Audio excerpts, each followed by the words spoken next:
2012 China witnessed a mysterious event that left the world guessing. Xi Jinping, the nation's future leader, vanished for 14 days. This sudden disappearance happened right before he was overwhelmingly elected, with 99.86% of the vote. During this period, Xi Jinping cancelled meetings with international dignitaries, and the Chinese media remained tight-lipped about his whereabouts. Speculation ran wild. Was he replaced, imprisoned, or worse, assassinated? The Chinese government went as far as blocking internet searches for his name. Then, as suddenly as he had vanished, Xi reappeared, and the Chinese Communist Party acted as if nothing had happened, appointing him as General Secretary.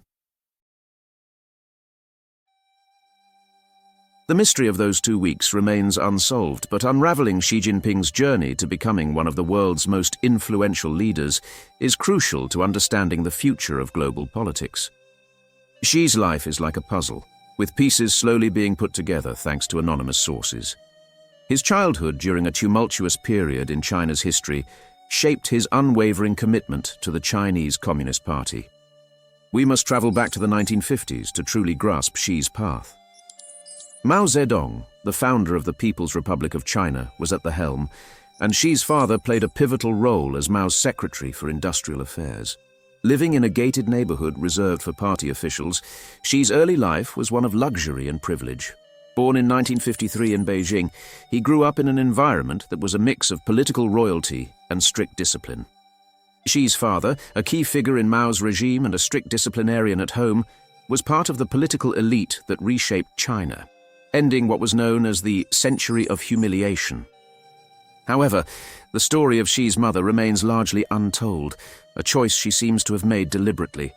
Xi's privileged upbringing, however, was not to last. The Great Leap Forward, Mao's ambitious but disastrous policy, led to widespread famine. Even Xi's elite boarding school couldn't escape the crisis. When Xi's father criticized Mao's policies, he faced severe repercussions, including house arrest and later exile to a labor camp. This was part of a larger pattern during the Cultural Revolution, a period marked by violent enforcement of Mao's doctrines. Still a child, Xi was publicly humiliated and shamed for his father's actions. He witnessed firsthand the brutality of the Red Guards, Mao's fanatical supporters. Tragically, this period took a toll on his family, leading to his half-sister's suicide. At 15, Xi was sent to work in the countryside, a common practice then to re-educate the youth. While this was a challenging period, marked by hard labor and scarce resources, Xi later reflected on it as a time of personal growth. However, the reality was harsh. He lived in a cave, faced hostility from locals, and even resorted to smoking for breaks from grueling work. After an unsuccessful attempt to return to Beijing, Xi was arrested and forced to work in the city's sewers. But he didn't give up. Returning to the countryside, he made a positive impact, utilizing his education to improve the village's infrastructure. This period of hardship and resilience was a defining chapter in Xi Jinping's life, setting the stage for his ascent to power. As the world watched the death of Mao Zedong in 1976, a new chapter was beginning for Xi, eventually leading him to the pinnacle of Chinese politics.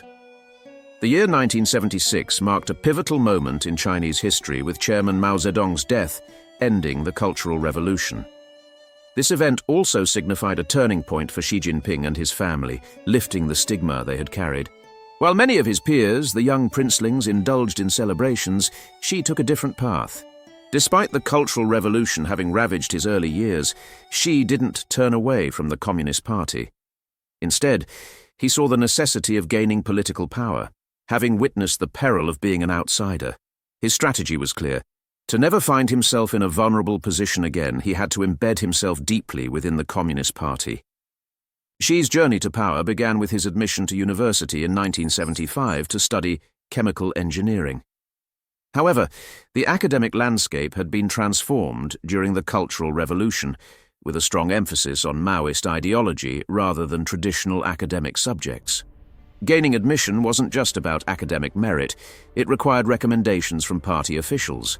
Post-university, Xi's first role was as a secretary to a military official, a seemingly mundane position that allowed him to build vital connections with senior army officials. The People's Liberation Army, PLA, which served the Communist Party more than the nation, was crucial in maintaining the party's grip on power. Xi's role, though lowly, provided him with essential military credentials. In a surprising move, Xi shifted to rural China, serving as deputy party secretary. Far from city comforts, this role was instrumental in ingratiating him with average workers, aligning with the party's efforts to win peasant support. During this period, the Communist Party was undergoing significant changes. The failures of the Great Leap Forward and the Cultural Revolution had shaken confidence in the party, leading to a strategic shift towards a more market-oriented approach, famously termed socialism with Chinese characteristics. Deng Xiaoping, Mao's successor, spearheaded this shift, who even visited the United States to foster international relations. Xi's next significant role was in Fujian province, a once prosperous trading hub that had declined under Mao's policies. Xi spent 17 years there, rising through the ranks while maintaining a low profile.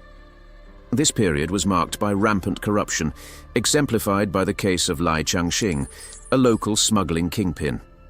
Lai's activities, though illegal, were initially overlooked due to his influence and contributions to regional prosperity.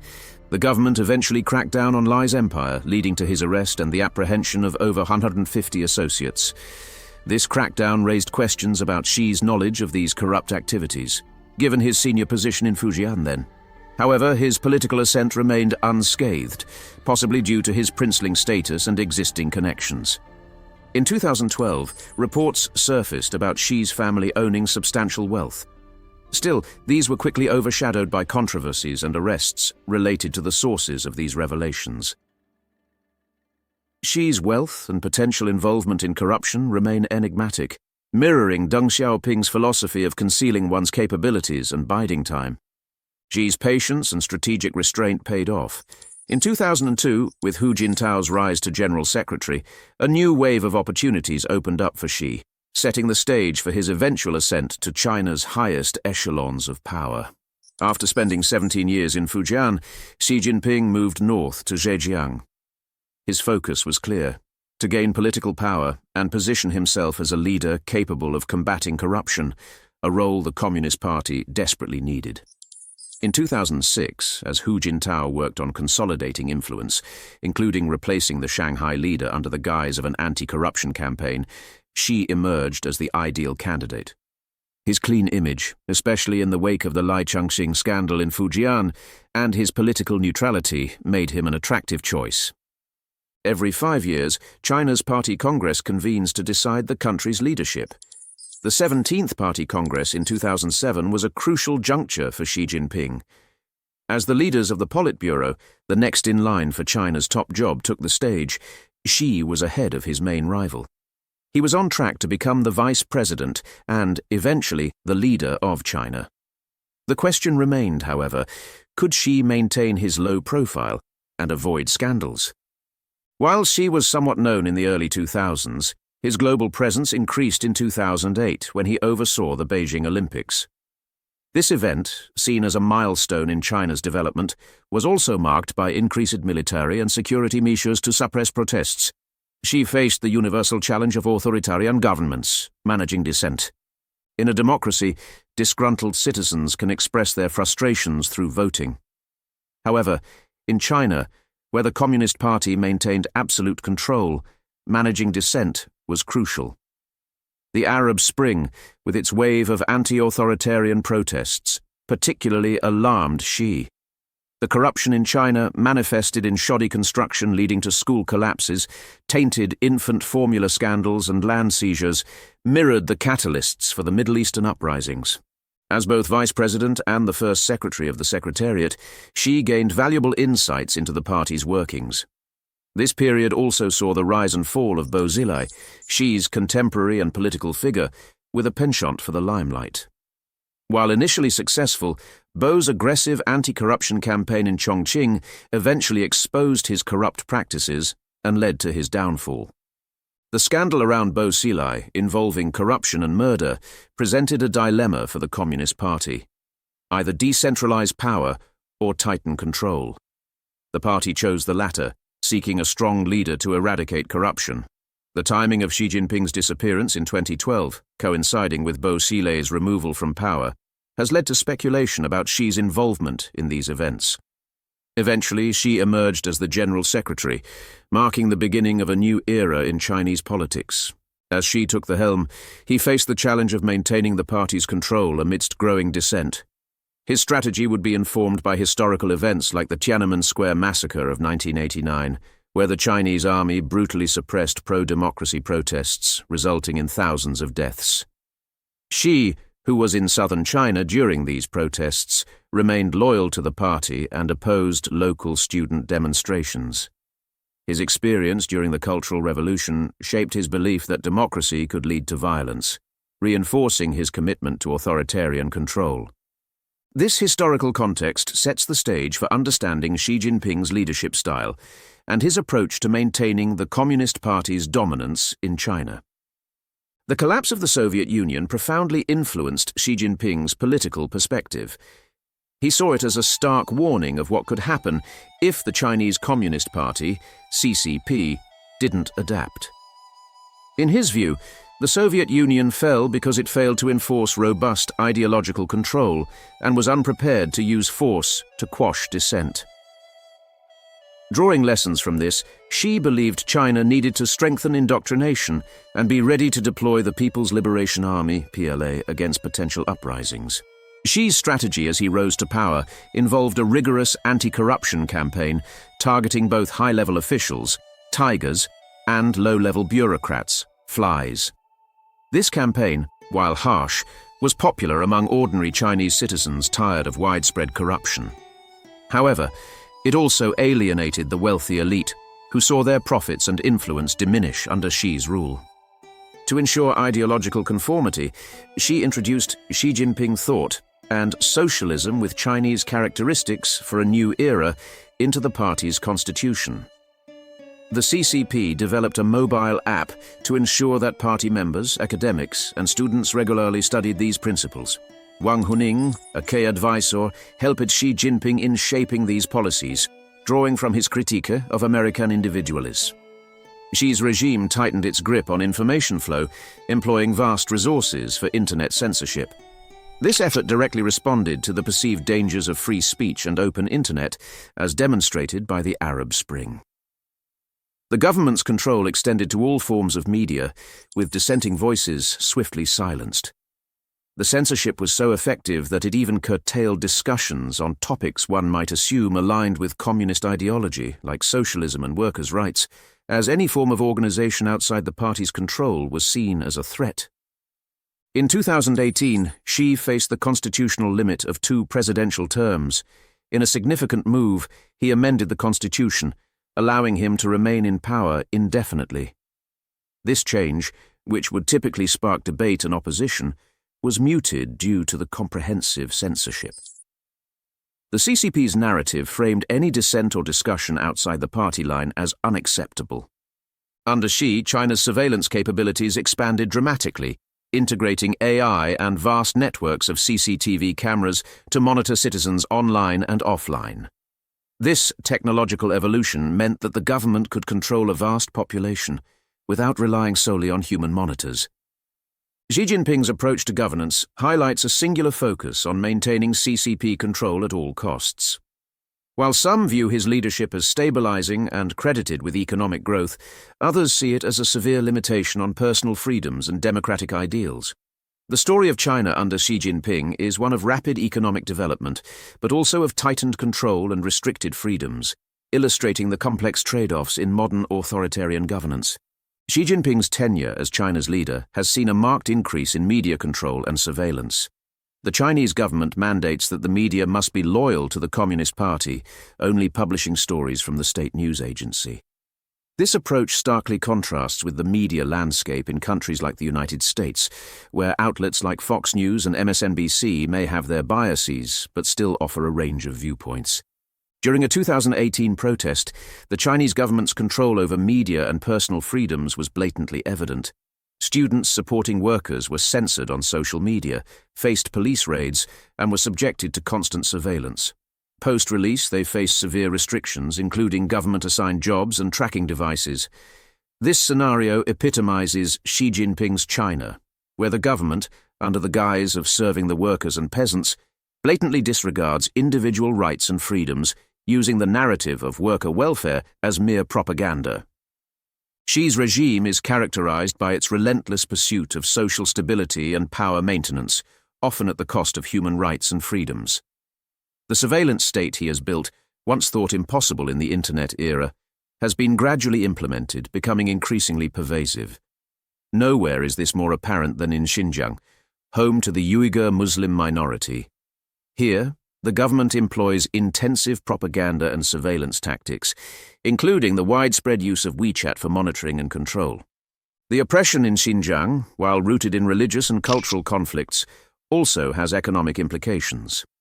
The global interconnectedness of economies means that many companies and individuals outside China are hesitant to criticize Xi or the CCP, fearing professional and financial repercussions. Xi's influence extends far beyond China's borders. His actions, such as calling the President of the United States to express displeasure over a political visit, demonstrate his misunderstanding of democratic systems, where different government branches operate independently. The issue of Taiwan is central to Xi's agenda. His insistence on Taiwan being a part of China, despite its independent and democratic nature, stems from ideological beliefs and practical considerations, particularly concerning the control of technology production. The COVID-19 pandemic provided Xi with an opportunity to expand his control. The strict lockdowns and surveillance measures, while initially effective in controlling the virus, also allowed the government to increase its monitoring and control over the population. In October 2022, Xi solidified his power further by securing a third term as leader, breaking the succession norm of past decades. While consolidating his control, this move also raised questions and concerns among the Chinese populace. However, expressing dissent became increasingly tricky under his stringent censorship policies. Understanding Xi Jinping's leadership requires navigating a web of secrecy and propaganda. While some credit him for China's economic growth and stability, others view his reign as a severe limitation on freedoms and a threat to global democratic values. The evolving story of China under Xi Jinping is one of growth, control, and a continuous struggle for power in the international arena. Conclusion: Xi Jinping's rise to become one of the most influential leaders in the world is a tale marked by mystery, resilience, and strategic maneuvering. His sudden disappearance in 2012, just before being overwhelmingly elected as China's leader, remains an unsolved enigma, highlighting the secretive nature of his ascent. Born in 1953 into a life of privilege as the son of a key figure in Mao's regime, Xi's early years were steeped in luxury and strict discipline. However, his life took a dramatic turn during the Cultural Revolution, with his father's fall from grace leading to a period of hardship and humiliation for the family. Xi's resilience during these tumultuous times, including his hard labor in the countryside and his unwavering commitment to the Chinese Communist Party, laid the foundation for his eventual rise to power. His journey is characterized by a strategic blend of building connections within the military, focusing on grassroots influence, and maintaining a low profile amidst rampant corruption and political upheavals. As China's leader, Xi Jinping's tenure is marked by a relentless pursuit of social stability and power maintenance, often at the cost of human rights and freedoms. His leadership has seen a marked increase in media control and surveillance, raising concerns about the limitations on personal freedoms and democratic ideals. His approach to governance, influenced by historical events like the Tiananmen Square massacre and the collapse of the Soviet Union, underscores a singular focus on maintaining the Chinese Communist Party's control. The story of China under Xi Jinping is thus one of rapid economic development, but also of tightened control and restricted freedoms, illustrating the complex trade-offs in modern authoritarian governance. In light of Xi Jinping's strategic rise and the complex interplay between economic growth and restricted freedoms, what future do you envision for China on the global stage, and how might it impact the world's approach to democracy and human rights? Thank you for tuning in to this exploration of Xi Jinping's fascinating journey.